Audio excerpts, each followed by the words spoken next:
بسم الله الرحمن الرحيم. احنا هنعمل سمك النهارده. انا جايبه سمك بلطي، هعمله سنجاري ماشي. وبخلي السماك عنده بقول له نضفولي وافتحولي زي السنجاري، بيفتحولي كده من الظهر من هنا.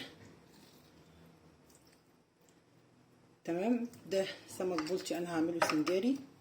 ودي برضو بطارخ لقيتها عنده جميلة بصراحة، بطارخ حلوة قوي بحب اعملها.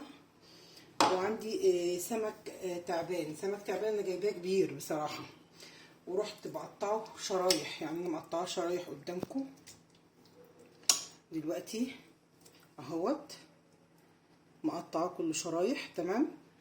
هكمل التتبيلة بتاعته دلوقتي، وهغسلهم بس كويس وارجع لكم.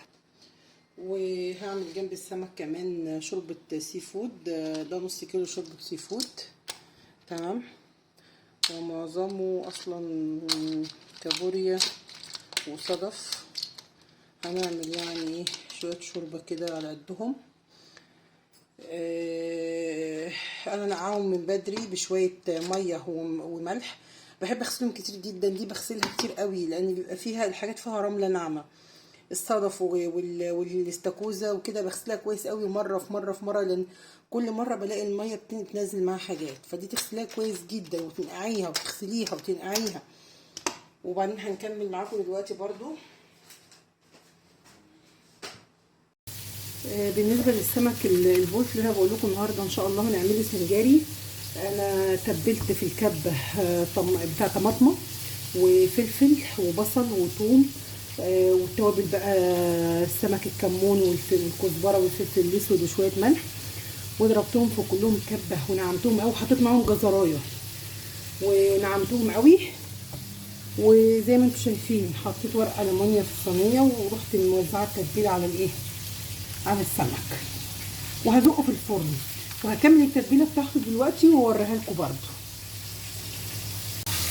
بصوا انا كده طلعته من الفرن. تمام. يعني اهو طلعته من الفرن اهو شويه السخنه اهو يا جماعه. وعملت له بصل شرايح كده مقطعه طويل، وطماطم وفلفل الوان، وبروح مشوحاه. في ناس بتحط اخضر كده، لا انا بشوحه تشويحه كده على النار ماشي. وببدا لما بطلعه من الفرن بروح حاطاه كده عليه.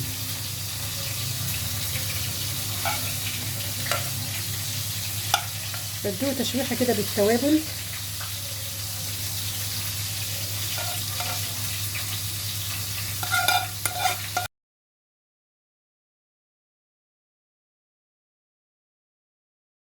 الشوايه واوريكم شكله بعد ما يخلص ان شاء الله.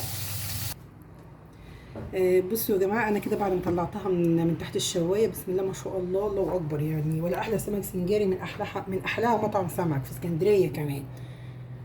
فما شاء الله الله اكبر يعني. شايفين شكله تحفه بألف هنا.